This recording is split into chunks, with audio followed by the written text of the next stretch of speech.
एक समय की बात है। एक छोटे से गांव में राम और सीता नाम के कपल रहते थे। उनका एक अर्जुन नाम का बेटा था, जिसकी शादी रिया नाम की लड़की से हुई थी। राम और सीता कड़ी मेहनत करते थे और अपने बुढ़ापे के लिए पैसे बचाते। रिया बहुत लालची लड्ढकी थी और हमेशा अपने लिए और चीजें चाहती थी। जैसे जैसे साल बीतता गया, रिया का लालच और बढ़ता गया। वह अपने पास रखे चीजों से कभी संतुष्ट नहीं रहती थी। वह हमेशा अपने सास ससुर से महंगे तोहफे मांगा करती थी और उनके बचाए हुए पैसों में से भी कुछ हिस्सा अपने लिए मांगती थी। राम और सीता बहुत ही अच्छे पेरेंट्स थे, इसलिए उसकी सारी जरूरतों को पूरा करते थे ताकि परिवार में शांति बनी रहे। वह अपने पति अर्जुन के ऊपर भी दबाव डालती थी कि वह अपने माँ बाप से पैसे और संपत्ति मांगे। वह बहुत ज्यादा संपत्ति इकट्ठा करना चाहती थी, बिना किसी मेहनत के। एक दिन राम और सीता ने यह फैसला लिया कि वह रिया को सबक सिखाएंगे। वह उसे बुलाते हैं और बोलते हैं कि बेटा, हमें तुमसे कुछ जरूरी बातें करनी है। हमने यह फैसला लिया है कि हम अपनी जायदाद का कुछ हिस्सा अपने बच्चों में बांटेंगे और उसका कुछ हिस्सा तुम्हें भी देना चाहते हैं।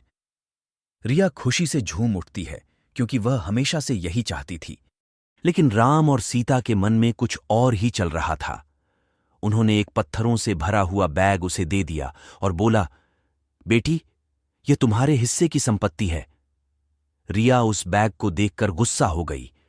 उसने उस पत्थर से भरे हुए बैग को जमीन पर फेंका और जोर से चिल्लाते हुए बोली कि मेरी मजाक उड़ाने की तुम्हारी हिम्मत कैसे हुई। राम और सीता ने शांत तरीके से उसे समझाया और बोले, रिया, सच्ची संपत्ति सिर्फ पैसे और चीजों के बारे में नहीं है। यह प्यार, दया और जो कुछ भी तुम्हारे पास है, उसके लिए आभारी होने के बारे में है। हमने हमेशा तुमसे प्यार किया है और तुम्हारी देखभाल की है, और यह पैसों से भी अधिक कीमती है। रिया को एहसास हुआ कि वह लालच में कितनी अंधी हो गई थी। उसको अपने किए गए बर्ताव के लिए पछतावा होने लगता है।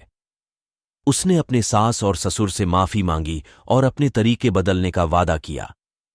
उस दिन के बाद से उसमें बदलाव आया और वह एक अच्छी बहू बन गई। रिया के बदलाव की बात पूरे गांव में फैल गई और सभी ने एक बेहतर इंसान बनने के लिए उसकी प्रशंसा की।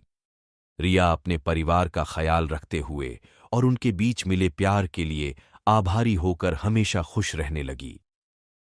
सच्चा धन प्यार, दया और जो हमारे पास है उसके लिए आभारी होने से आता है, न कि हमेशा और अधिक चीजों की चाह रखने से।